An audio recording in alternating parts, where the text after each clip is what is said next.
Hi, it's Professor Cassidy here, and I'm going to go over just a short video on how to find reliable sources on the internet. So using search engines like Google, Bing, DuckDuckGo, whichever one you use, but how do you know if the website you're going to is reliable? So first of all, what is a reliable source? It's also known as a reputable source. It's anything that has a reputation of high standards in publishing accurate information. So they do that through research, through fact checking, through ethical standards, and through accountability, meaning that if they did print something that was erroneous, incorrect, that they would have a way to correct that process. There's a loop to fix that. Reliable sources include .gov. So any website that is .gov should have accurate information. It includes educational institutions and reputable private organizations. There's also scholarly sources like searching for articles on the website here at the college, and I'm going to do a separate video on how to look for scholarly sources. Those sources are peer-reviewed. They're held to the highest standard. Experts in the field look at it before they are published. Okay, so these are just some sites that I commonly use. I've read the disclaimers, the terms of use on each one of these websites, so I'm aware of any risks involved, and I'm certain that I'm receiving accurate information. These are the .gov, so I'll either do a Google search and these like show up right at the top of my search, maybe because I use them frequently or because a lot of people do, but then also I'll go directly to these websites. So I'm going to show you how to look at a website and where to find the information so you'll know. So Wikipedia is, for those of you who don't know what it is, it's a website that has content on I think everything at this point probably, and it's written by people all over the world. Anybody can write a Wikipedia article and anybody can edit that article. So first I'm just going to look up how to use an incentives barometer. So if you're on the floor, my students do this, if they're on the floor and they don't know how to do something, they don't know how to teach a patient something or how to do a procedure, they can just do an internet search. But of course you want to make sure that you're getting accurate information, because what's the risk if you're not? What's the risk if you teach your patient how to use the incentives barometer improperly? Well, the risk is that they don't get the benefit of preventing pneumonia, say a fresh post-op patient, and then they're at risk of getting pneumonia. So there is a risk. That's just one of them. So let's look at this. So when you do your search initially, there are some articles. And any website, if you scroll to the bottom of the page, you'll find something that says like terms of use or conditions of use or disclaimers. And this one has disclaimers. So I'll click on this. And right away, it says Wikipedia makes no guarantee of validity.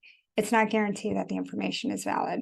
So please be advised that nothing found here has necessarily been reviewed by people with the expertise required to provide you with the complete, accurate, or reliable information. So this is what Wikipedia is saying. They're saying right out loud, you cannot depend on this to be accurate information. There's no formal peer review process.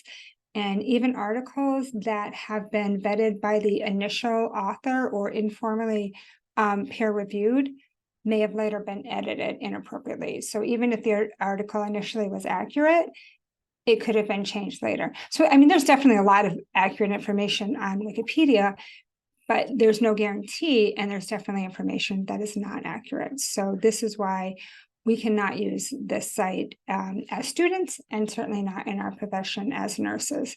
So if we do another search, I'm just coming in, I get quite a few different, there's videos and there's different sites. So Cleveland Clinic is one that I have already read the disclaimer on, and I'll read it again. And here is just the information, how to do it. But again, you just scroll right to the bottom. I'm sorry if that made you dizzy, that quick scrolling. And right here, there's website terms of use. So I click on that, and it's going to bring up the terms of use. And it says right here that all information posted on the site is based on the latest research and national treatment standards, and has been written or reviewed and approved by the clinic physicians or health professionals. And if you keep reading, and you certainly should keep reading if it's a new site, that this information is accurate and we can trust that. So let's look at another one. Let's look at WebMD. I'm already at the bottom for you here. So WebMD, right, WebMD, it sounds pretty legitimate. So I understand why students want to use this site. But if you come to the bottom and click on the terms of use, and anytime you go into a new page, there is a lot to read. I've already read it, so I know where to go. But you would have to read all of that.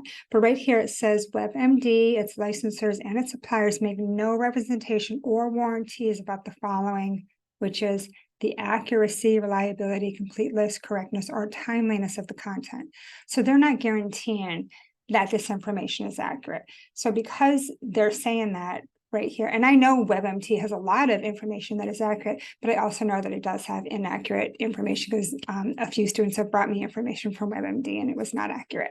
So please don't use this site. But that's how you generally just to check to see if a site is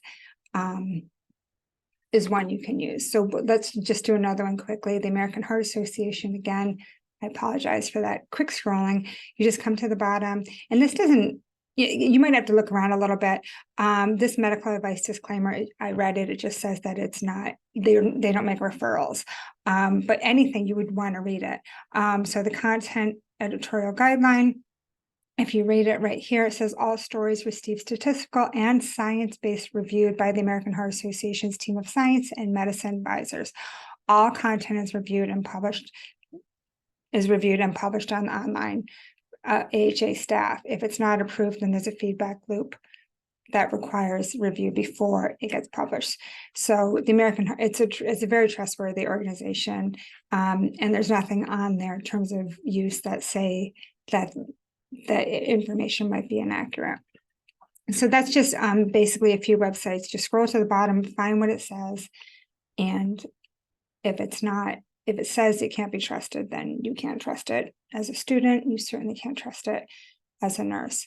I just wanted to go over UpToDate with you really quick too, because this is a website that I use frequently.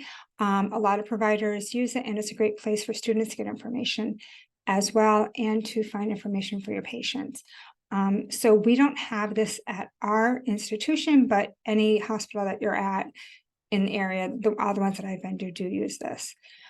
So let's just start on this as a clinical manifestations and diagnosing heart failure. So when right here, it says that the topic was last updated April 20th of 2022. And the literature review is current through June of 23. So they do literature reviews, pardon me, of all of their articles, I think on a monthly basis. Everything I've looked at so far said June 23, but they're always reviewing where are the latest articles that have been published. And the published articles are the scholarly articles that have been peer reviewed. So these are trusted things. So are there changes in recommendations? Should they be changing what they're recommending here? Are the guidelines changing? And then they update their articles based on the most current information. So this is a great way for providers to get the most current information on diagnoses that they're treating. So, and also what's great about it here is it's good for you to get a good understanding of what those are. And then as far as for patients and what would be helpful for your assignment to create a brochure, and your teaching assignment is information for patients right here on the left.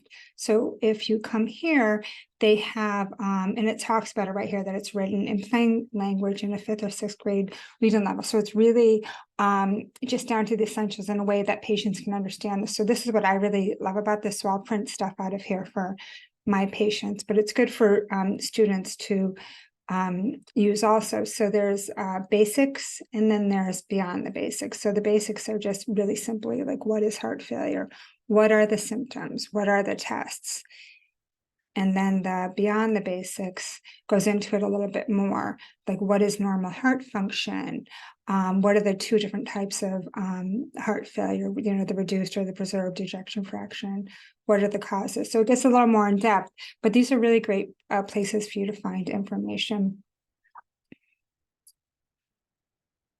Okay.